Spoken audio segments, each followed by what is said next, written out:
Efek pertemuan Anies dan Gibran di Solo beberapa hari kemarin ternyata masih berbuntut. Maksudnya berbuntut heboh di kalangan Koalisi Perubahan. Adalah pernyataan Wakil Ketua Umum Nasdem, Ahmad Ali, soal Gibran Rakabuming berpeluang mendampingi Anies. Ternyata membuat pengurus Partai Demokrat tidak terima dan baper berat. Mereka gemas, geram dan cemas karena Nasdem awalnya sudah menyerahkan kepada Anies untuk memilih cawapres. Kalaupun ingin menjodohkan, ya jangan dari status quo, PDIP dan koalisi pemerintah. Percuma dong dengan semangat dan gerakan perubahan, ujar Andi Arief, Ketua Bapilu Demokrat.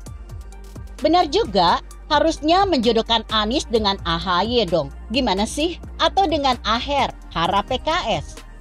Jika menyalahkan Ahmad Ali karena membahas Gibran, tapi kenapa nggak berani negur Aniesnya yang ketemu langsung dengan Gibran? Kok lancang bertemu dengan anaknya lawan dan kadernya lawan? Kan Koalisi Perubahan akan menjadi bahan olok-olok seolah nggak punya cawapres potensial. Nah, kira-kira ini pertemuan Anies Gibran adalah by design koalisi? Ataukah inisiatif Anies beserta tim yang mungkin saja mau cari celah dukungan Jokowi ataupun meraih simpati pendukung Gibran? Akankah Anies senekat itu berinisiatif tanpa rembuk dengan partai koalisi? Atau saking polos dan naifnya, Anies dan tim tidak mengira akan berdampak? Atau alasannya ke Solo dalam rangka haul Habib Ali? Sudah berkali disebutkan, politik itu soal persepsi. Setiap tingkah laku tokoh di tahun politik ini akan disorot karena dipersepsikan ada muatan politik, termasuk pertemuannya dengan Gibran. Terlebih baru saja Gibran bahas wacana Anies Gibran oleh Rocky Gerung.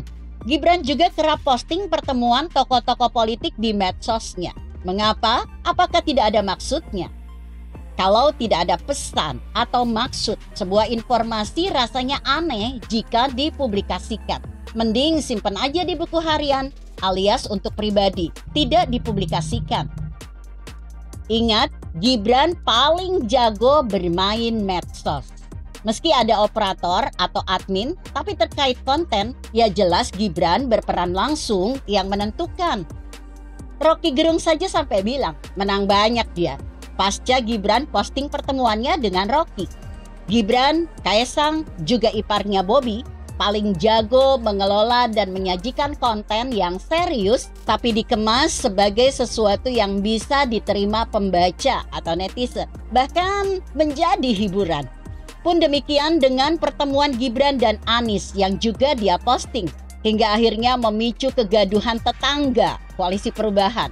Bisa rame nih, asal nggak pakai KDRT, ya nggak apa-apa. Tapi yang jauh dikhawatirkan publik adalah putus hubungan. Kalau sudah nikah namanya cerai. Ini kan belum nikah, masih PDKT penjajakan. Kalau putus artinya ya sia-sia semua hasrat, keinginan, dan materi yang sudah keluar buat meningkatkan popularitas. Gagal nyapres. Sedih banget gak sih? Enggak ya. Ini politik, Bung. Santai saja. Nggak perlu tanya siapa yang tega berbuat begitu. Semua saling merancang dan menjalankan trik menjatuhkan atau mengalahkan sebelum perang yang sesungguhnya dimulai. Ataupun melakukan negatif campaign, asal bukan black campaign. Pertanyaan saya, inisiatif siapa sebenarnya pertemuan Anies Gibran? Saya kok cenderung bukan Anies. Karena kalau mau, Anies harusnya datang ke Gibran seperti tokoh politik lainnya. Dan jelas Anies tidak berani membuka hubungan politik dengan lawan koalisi partai pendukungnya. Kecuali secara diam-diam tidak terpublish. Itu pertaruhan harga diri dan sama saja membongkar semua rencana dan strategi koalisi kepada lawan. Lantas, inisiatif siapa?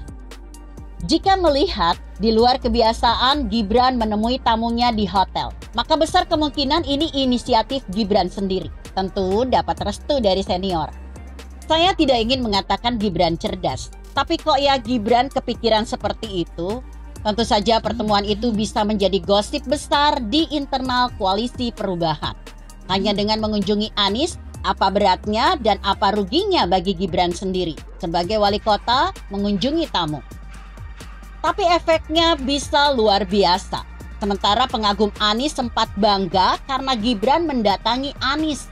Bahkan Gibran sampai bersalaman membungkuk, hormat. Pendukung Anies bersorak tidak paham karena memang tidak tahu politik. Anies sendiri sebenarnya agak bingung tapi senang juga didatangi Gibran.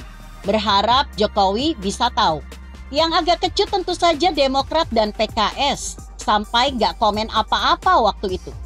Dan ketika ada fungsionaris DPP Nasdem keceplosan soal Gibran pantas menjadi cawapresnya Anies, maka terjadilah perang di dalam rumah yang masih nyicil itu, DP 0%. Silakan dapat menilai dan menafsirkan sendiri seperti judul berita di bawah. Koalisi apa ini? Begitu kira-kira.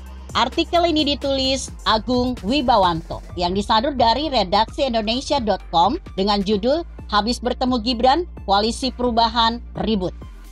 Bagaimana menurut Anda?